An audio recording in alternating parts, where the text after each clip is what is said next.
When you go to work in the mine, my friend, there's one thing you can be sure about.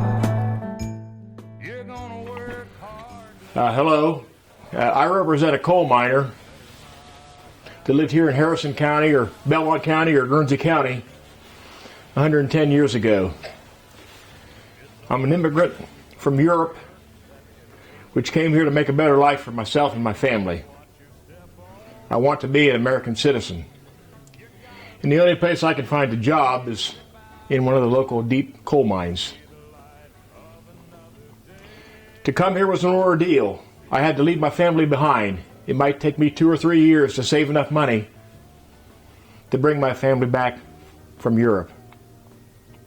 I live in a coal camp where I have to pay rent in the house that I live in. There is no electricity. There's no running water. No indoor facilities for plumbing at all. I have credit because I can't hardly speak any English, but I'm learning. So I live with my Slavish friends in one of those company houses. Like I said, I have credit. There's a place I can buy coffee, beans, maybe a new pair of socks. It's called the company store. They trust me, and they'll deduct what I owe them at the end of every month. But I also have to pay rent at the end of every month for the house that I live in with other people. I'd like to be a union man, but it's hard to get a union started here in this part of southeastern Ohio, what is still part of Appalachia.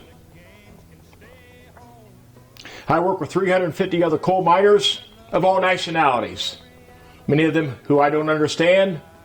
Some of us get along, some of us don't. Times never change. People are against other races or ethnic groups or religions. You have to imagine the miner was filthy dirty. At the end of the day, he might go to the wash house if there's enough hot water from the steam boilers to wash off with lye soap. If you can imagine lye soap. If you have a cut, it's going to sting like crazy. Because you have no bathtub at home, you have no shower. 3 things are certain about a coal miner of this era. There was no such thing as a clean coal miner. No such thing as an obese coal miner. And there's no such thing as an atheist coal miner. For over 30 years, is the most dangerous occupation in the world. Untold thousands of coal miners have been crushed to death in the coal mines because, remember, above your head, in that coal mine, which is only 5.5 feet high or less, there are millions of tons of rocks and sandstone and muck and goo which can fall down and crush you anytime it wants to. Knowing that I could die at any time, I better believe in something, someone higher up than what's on this God's earth. I work hard, 10 to 12 hours a day, and I'm glad to work because I'm in America. I want to be an American citizen. If you could imagine going into a place where you can't see your hand in front of your face without your lamp, that's a coal mine. Where it's only 54 or 55 degrees year-round. Where you're down in the ground perhaps 200 feet. Then you're back under the hills perhaps a mile away or farther. With only one way in and one way out. Imagine the worst smells you've ever smelled in your life. This is a coal mine. It's damp, musty, filthy dirty. But this is the way it was. Because being an immigrant from Europe, I can't find any other job. Perhaps maybe a railroad man, but coal mining is for me, and this is what I'll do until the day that I die. It's hard to be a coal miner, but it's better than where I come from. I come to America. I want to grow a garden. I want to raise a cow or a hog. I want to be free. Now here's the thing about coal mining, which in the period I'm talking about is, we always thought the coal miner worked 12 months out of the year, but this is not true. You see, come July, August, September, when it's 85 degrees or so outside, who wants to buy 5 tons of coal for their furnace? Most of the mines shut down. Only a skeleton crew would remain in the mines to keep the boilers going because, you see, these coal mines had to make their own electricity. This was before the power companies were ever introduced in this part of Ohio. They had to make their own electric. Steel mills, and of course the railroads, they used a lot of coal, so a skeleton crew, as I just mentioned, worked in the coal mines to pump the water out because they could flood very easy. Remember, you're underneath the streams and the rivers. Mine the coal for the boilers and perhaps the houses, because the only thing that was free to a coal miner, the only thing was a lump of coal you might take home in your dinner pail to throw in your stove at home. You didn't have to pay for your coal. It was everywhere on the ground, along the railroad tracks. How many kids, along with a burlap bag or a bucket, would walk along to pick up this, which a lot of children today don't even know what it is. You're looking at something that's 320 million years old. Before there were dinosaurs, before there were human beings, coal was formed. The little white speck you see in this lump of number 8 coal is the sulfur. Someday, they'll probably prohibit the use of this coal because of the sulfur content. But at the time I'm talking about, the more smoke you generated in these smokestacks of the steel mills and the houses and the factories, the better it looked for Americans. You might think it's easy to mine coal. Well, it's not. How did they mine coal back in 1910, 1912? Well, there was no coal cutting machines as we know today. You basically had your pick and your shovel and your auger. You laid on your side when you went into a coal mine, into a room perhaps 30 feet by 30 feet. You went with your buddy. You always worked on a buddy system because anything bad could happen, and usually sooner or later would happen. Where you needed someone with your own language that could help pull you away if something happened. You went into a room, you laid down on your side in the goo, in the muck, and the water dripping from the ceiling, perhaps down your back. You took your pick. You laid on your side. And into that seam of coal, you undercut that seam of coal as far back as you could reach, which was about 3 feet, the length of your pick. And you pulled out the shavings called bug dust. You pulled it out. You crawled along on your side for 25 to 30 feet. Undercut that seam of coal for about 6 or 8 inches up. Pull the dust out. When you're finished, about an hour and a half later, you have a nice undercut of this big, large seam of coal. There's about 4 or 5 tons of coal hanging from the ceiling. Now that it's undercut 3 foot back, it can fall anytime it wants to. So you got to watch you don't lose fingers or arms. You will then take an auger. I don't have an appropriate auger with me, but imagine this as being this long or even longer, 4 or 5 feet, fastened to a hand-operated drill, which you'll use by hand against your breast with a plate. And you'll auger that hole back into that coal seam, let's just say 3 feet, the length of our pick. After you've augered that hole, you'll take from your possession black powder, not dynamite, but black powder. Where did you buy your black powder? Where did you buy your calcium carbide? Where did you buy your tools? You bought them at the company store. There was nowhere else to buy your tools or whatever you needed than at a company store. You take that piece of black powder, you stick it into the hole you just drilled about 1 inch wide, and you'll take something made of wood, copper, or brass because you don't want any sparks. Black powder, you drop it. If there's a spark, boom, you could die. So you take the black powder, you tamp it to the back of that hole. When it's in the back of that hole, perhaps 2 sticks, you'll take the needle rod, also made of copper or brass. Stick it into that hole and jam it into that black powder, and it should stick into the back of that. You'll then very slowly pull this out, pack a little bit of the bug dust into that hole. Hopefully there's no water running out of that hole. And when it's finished, you'll take out of your possession a thing called a squib. You buy these at the company store. You lay the squib at the end of that hole, 3 foot back. You'll holler. Now everywhere in the mine, imagine 400 or 500 men in a coal mine, and every once in a while, within minutes, you'll hear someone yell, "Fire in a hole! Fire in a hole!" And they'll take their carbide lamp. got a good spark. And they'll light that squib and in 4, 5, 6, 7 seconds, boom! Those large lumps of coal drops down. They fall. The dust is horrendous. All you'll hear after the sound of the thud is men gasping for air. The dust is so thick. Sometimes the spark from your carbide lamp will ignite that black powder dust. Explode. Maybe there's gas in the coal mine. All these mines were gaseous. You see, anything could go wrong. After a minute or two, you caught your breath. Now you're going to begin to work. What do? By hand, without machinery, by hand. Remember, you're only 5.5 feet to the top, so you can't stand up. Usually on your knees, you'll take your shovel to fill that coal car. And fill it to the top of that coal car. Remember, you can't fill it any higher than 5.5 feet because that's the top of the mine. In the main entryways, what is an entryway? Well, you see, when you go down in a coal mine 150 feet or 200 feet, you get to the bottom of the shaft, which might be 15 feet by 20 feet. You step off of that shaft. Now it's dark.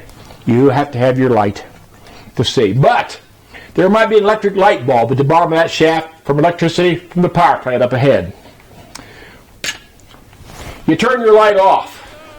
You jump into an empty train of coal cars because in every direction you see there are things called entryways or tunnels. There's railroad tracks in those entryways. This is how the coal was brought out of the mine, how the empty coal cars went back into the mine. It's also how the men went to work. First thing in the morning when you got to work, you and your buddy, your brother, your father, your son, your uncle, climb into these empty coal cars. You turn your light out, as I said, and you ride back to where you're going to work at the face of the coal mine, the room you're going to work in. It might take you 10 minutes to get there, or longer. Now, throughout the night, when that coal mine was shut down, and there was no one there perhaps other than maybe an electrician stringing wire overhead, there's a man called the fire boss. He walks through the entire mine. It takes him all night. Walks into every entryway and down in every room with this, what they called the miner's safety lantern. State of Ohio says you must have a safety lantern for every foreman or fire boss. Imagine only one light to protect perhaps 300 men underground. His duty is to walk up and down with this lamp, which has a pretty blue flame burning inside, burns naphtha oil. Its purpose is to detect gases because, like I said, there's a lot of gases in the coal mines. As he walks into the mine and he holds his lamp up high, he's looking for methane gas, which is highly flammable. Your carbide lamp could ignite that flammable gas and boom! You could at the very least, get knocked on your butt, lose your eyesight, or get killed from the explosion. If he walks into the mine and that light gets very bright inside there, that tells him that the gases are going into the top of this lamp, which is surrounded by screens, and fire cannot pass through these screens. The gases can, making the light bright. So he'll pull his lamp back down until it settles itself off. Pretty blue flame. He'll then take a piece of chalk, write on the props, or the timbers, or a piece of slate. No work today, room 15, entry 75. Methane. The men better not go to work in that area today. Or this detects even a more dangerous gas in the coal mines, which is called carbonic acid or black damp. You can't see black damp, you can't smell it, you can't taste it. But if you breathe it, because it's so heavy it lays along the bottom of a mine. And remember, you're lying on your side undercutting that seam of coal, and on your knee loading the coal up. If there's black damp in that coal mine, the fire will want to go out because there's no oxygen. And it will kill you in just a few minutes, or your buddy. So the fire wants to go out, you raise it back up, again with your chalk right on that. No work today, entry 3, room 7 and 8, black damp. The men can't work there until there is fresh air forced down that shaft or air shaft, maybe a mile away, to circulate throughout that mine with the help of radices or doors made of canvas or wood to get that gases pumped out of the mine, because in a coal mine it's usually pretty drafty. Remember, it's only 54 degrees. You might be soaking wet. And it's a cold wind. So you always wear 1 or 2 shirts, maybe a jacket, your bib overalls, and maybe a dry pair of socks. Imagine that if you can.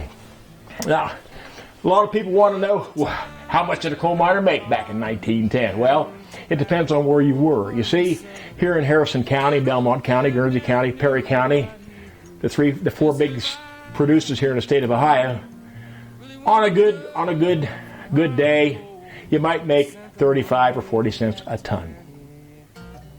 Tennessee Report sang a song, said you load 16 ton, what do you get? Well, sure, he loaded 16 tons, but you got to keep this in mind. Maybe 12 ton were coal he loaded by hand after he undercut it, shot it down and loaded it. But 4 or 5 ton might have been slate, because above the layer of slate, there's a layer, or above coal, there's a layer of slate 6 or 8 inches. Sometimes the slate's in between the coal seam. Slate doesn't burn. And if you put slate in that coal car, which you're trying to fill up, you get filled, and when it gets down the entryway, up the shaft, into the scale house, where the car is weighed, and then into the tipple, where the car is tipped, there's a man, and he's a company man. He doesn't like the coal miners. If he sees slate in that coal car as it's dumped, or perhaps you try to hide a big sandstone rock and cover it up, well, if he sees that in the contents of that car, he's not going to pay you for the contents of that car. You might actually load 10 tons of coal that day. You only get paid for 9. What are you going to do? Oh, you're going to cuss. You're going to grumble. You're going to kick. Don't go on strike. You go on strike, you may be kicked out of the house you live in. But as you all know, strikes were plentiful in the coal fields because the men wanted more, and they had to fight for what they got, which was too little, too late, underground. So the man fills a coal car. Like I said, hundreds of men underground. He fills that coal car full along with his buddy, his brother, whomever it might be. How does he get paid for the contents of that car? Well, on his possession he has brass tags like you see here. You see, in a coal mine, you're not a name. You're only a number. You take that brass tag, you hang it on a rusty nail on the side of that coal car. The mules might take that car up to the main entryway, where it's hooked together in a train with linking pin couplers. Then it's whisked out of the coal mine via electricity with overhead wire at 277 volts. Don't touch that wire, especially if you're standing in water. It could be lethal. Now, you wonder, how did they do this? Who would do it today? Probably none of us would do this today in 2020. But back then, the time I'm talking about, they did it because it's all they knew. So you work in a coal mine. How much did I make? Like I said, 35, 40, 45 cents a ton. Well, then how were you paid back then? Well, it was different. You see, you weren't paid in gold or cash or silver. You were paid in what they called scrip. What is scrip? Paper money or coin. A good payday might be $15, $18 every 2 weeks. Remember, you had to pay rent in the house you lived in, perhaps $12. You had to pay the landlady where you lived. You had to pay someone to fix your meals when you were there if you didn't have a family already. But like I said earlier, you have credit at the company store. St. Peter, don't you call me, because I can't go. I owe my soul to the company store. What does that mean? It means a man works in a coal mine for 20 years. He raises 2 children. The mine shuts down. Throughout that time, he's got credit at the company store to buy shoes for the baby, maybe some beans, or coffee, or sugar, flour. But the bill gets a little bit higher. He can't pay it off every payday. It gets higher. The mine shuts down. He owes him $12 or $15. How's he going to pay it off? Lord, don't let me die because I owe them money. I got to pay them somehow. If you don't pay that bill you owe at the company store, thugs may come around to do you bodily harm. It happened everywhere in Appalachia. This is the way it was. If you're working in the mine, let's say, now, you can go into a coal mine. As a young man, you do very well. An older man like myself was lucky to get 4 or 5 tons of coal a day by hand. But how much money did you make? Well, the young man made more, but like I said, the old man didn't make quite as much. But you had to work. You see, back then, there was no such thing as unemployment. or welfare, or relief, or aid of any kind when the mine was shut down. You were on strike. You had no vacations. And nobody, but nobody, would ever insure a coal miner. His premium would have been so high because it's the most dangerous occupation in the world. He could die at any time. To see a 60-year-old coal miner back then was almost impossible. Time was when I was younger and I saw these old coal miners walking down the street, always bent over. Why were they bent over? Because they had bad backs. They worked in 5.5 or 4 foot coal. They were bent over 10, 12 hours a day. And after a while, your back bends over and it stays that way. This is just the way it was. Let's say you've been working underground now for maybe 4 or 5 hours. Like I said, you can go underground and you can sleep for 10 hours if you want to sleep, or you can sit there and play cards with your buddy. You can drink a little bit of hooch. Nobody cared. You see, nobody cared what you did underground in a coal mine because you weren't paid by the hour, you were paid by the ton. So you better work if you want a good pay in 2 weeks. At any time given, throughout that day or night, whatever it is, remember it's always dark underground, you do get hungry and you want to eat. So you grab your old dinner pail, which is never set on the ground because if you set it on the ground, the minerals, the orange water in those coal mines is so strong it'll leave the bottom of these away within weeks. So you always hook them on a rusty nail someplace. Up high, you always carry a spare lamp. Before there was a carbide lamp, there was what they called the sunshine lamp. It's about 1 candle power. It's all you had to see with. Imagine even this, which was so much better than this. Before this, there were candles. But imagine this, lit. And the only thing you can see is where you face you can't see what's here unless you look, or over here unless you look. So you better make sure you keep an eye on this every once in a while. You take it off the hook. You find a place to squat down because there are no break rooms. There are no dinner rooms anywhere in the coal mine. And when I say dinner, remember, they are not called lunch buckets. They're called dinner buckets. Take a photograph you might see at the Caddi's Museum. Look at those photographs of the coal miners. This is how they carried the dinner pails. Nobody knows why, but throughout Appalachia, the men carried the dinner pails similar to this. Anybody carrying a pail like this might not be considered quite a man, so they carry their pails like this. Like I said, you grab your dinner pail off of that nail and make sure your lid's on good. If your lid's loose, if it's loose, or even worse, if it's off, you may have a visitor. Every coal mine everywhere in the world has rats. A lot of folks refer to these as the coal miner's mascot. You see, rats, they like dark places, and they're in every coal mine, but you didn't necessarily kill all the rats. Because, 2 reasons. One, they're always on the ground, walking around. If you see a dead rat while you're working here, you know, without either one of these, there's carbonic acid in that mine. It killed this rat. It will kill us if we stay there. Nothing worse than lying on your back, undercutting a seam of coal and a rat might run across your back. Well, basically, they're harmless if you feed them now and then. Throw a piece of corn, a piece of bread, whatever it is. They won't bother you. But even more so than that, they have a keen sense of hearing. We humans can hear sometimes the big cracks overhead, and that roof will fall sooner or later. It will fall. But if it's going to fall within the next second or 2 or 5 or 10 or 1 minute, it'll crack that these guys can hear. And when they hear that crack, that dust started to come down, squeak, squeak, squeak, and out they go. 1 or 2 or 3 rats out of the area you're working in. You better grab your tools and get out of there because the roof will fall.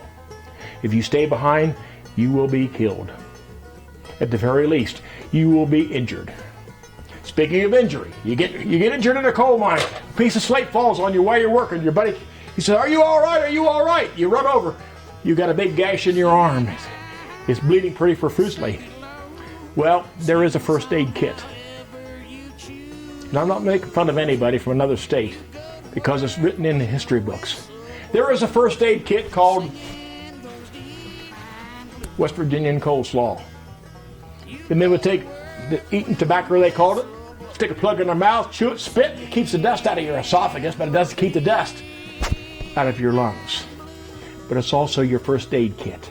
You get a big gash in your arm, your face, your back, your foot, or wherever it is, take that plug in the back and jam it into that wound. It will stop the bleeding, perhaps with the aid of a tourniquet. Now what do?